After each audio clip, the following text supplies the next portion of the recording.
Bonjour à tous, j'espère que vous allez bien. Bienvenue dans ce LNDJ du 21 juin. C'est l'été. Ça y est, fête de la musique, tout ça, tout ça. C'est surtout la fête des rebonds techniques du côté des indices, avec le DAX qui reprend déjà un 40, le Dow qui reprend un 73, le Nasdaq qui reprend 2. On va voir, est-ce que c'est le point bas, il faut acheter? Est-ce qu'au contraire, il faut profiter de ce rebond pour rentrer dans le train? Moi, je vois toujours, notamment du côté du DAX, un marché quand même plutôt frêle et baissier. On est sous les moyennes mobiles. Et c'est un petit peu ce que j'attendais. C'est-à-dire que on a ici une première vague de rebond qui avait eu lieu, c'était au mois de mars. Ensuite, on est venu chercher le 61,8, il a tenu. Deuxième vague de rebond avec un plus haut, plus bas. Et finalement, 61,8 cassé. Et donc, on aurait peut-être un pullback sur le 61,8, peut-être un peu exagéré ce matin, avec finalement un retour dans l'ancienne zone de support, l'ancien point bas. Alors, évidemment, j'ai pas de boule de cristal, mais si ça finit par casser ce soir et qu'on clôture au-dessus des 370, le rebond pourrait être un petit peu plus puissant jusqu'à la moyenne mobile 20 et le comblement du gap vers les 700. À l'inverse, je trouve que c'est quand même une belle zone à surveiller pour essayer de rentrer dans le train de la baisse. Donc c'est ce qu'on va essayer de trouver, essayer de regarder. En une heure, mon flux, il est toujours baissier, flux de fond, mais à court terme, il est repassé haussier. On est en train de repasser cette zone et il est en train de s'offrir le luxe, le DAX, de casser pour l'instant le 61,8 de la dernière vague de baisse. Donc ça me dérange un peu pour shorter parce que du coup, on sait que la règle, c'est de retourner vers les 100%. Mais en même temps, je suis moins chaud pour acheter parce qu'il prend déjà un 40 et surtout, les US sont pas encore ouverts. Je vous rappelle que les US étaient fermés hier et que dans les jours fériés comme hier, la séance n'est pas très significative. Elle ne veut pas dire grand-chose. On a déjà vu plein de rebonds lors d'une séance sans les US et finalement, à partir du moment où les US sont de retour, voir le marché reprendre sa direction initiale. Donc je suis plutôt évidemment biais vendeur de par la tendance daily.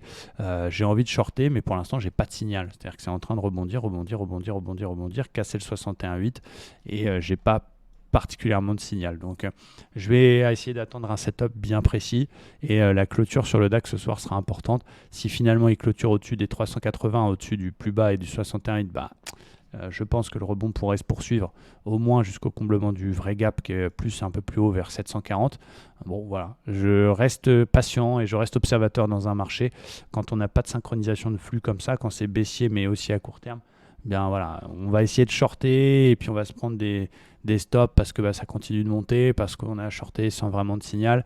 Donc voilà, pour l'instant ça monte, on est assez éloigné des moyennes mobiles, c'est vrai, mais pas envie d'acheter dans le sens où il a déjà pris un 40 et la tendance de fond reste baissière, et pas envie de shorter pour l'instant parce qu'on n'a pas de signal. Donc il faut apprendre à rester à l'écart. Je vais mettre mes efforts et ma force sur le dos cet après-midi. On est un petit peu dans la même situation, c'est-à-dire qu'on est toujours dans une tendance de fond qui reste baissière, mais avec un rebond technique en cours. Après, voilà, clairement, le marché, sur la dernière vague, il a perdu 11,30. Donc là, il rebondit de 2,50, c'est presque logique.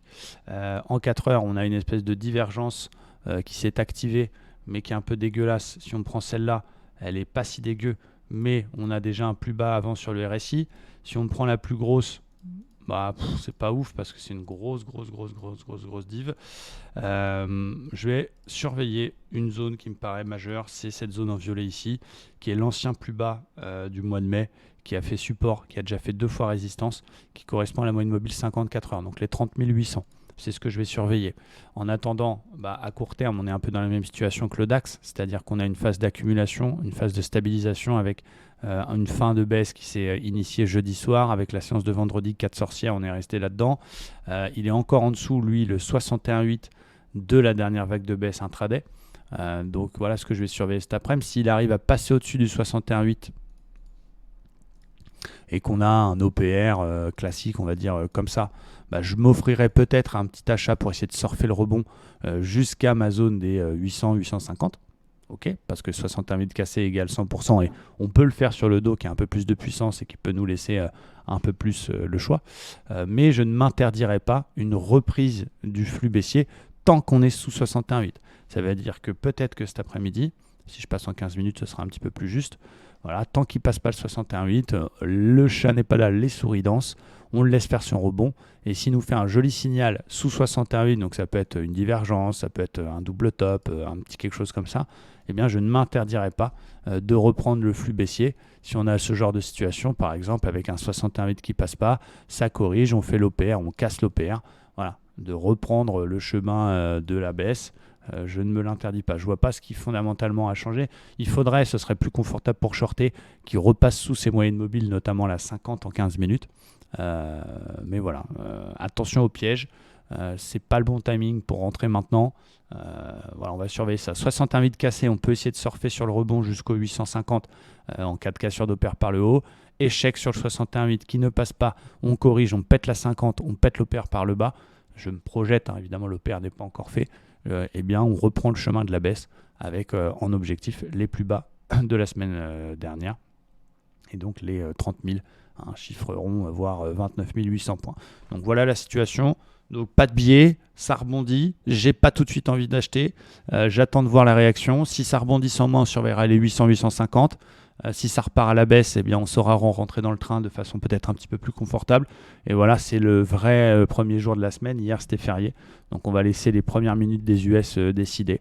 Et puis voilà, j'ai pas encore fait de trade aujourd'hui. Je reste très très prudent et très patient. J'espère que ça vous aide beaucoup. C'est l'NDJ. Je vous remercie et je vous souhaite une très bonne séance américaine. Ciao!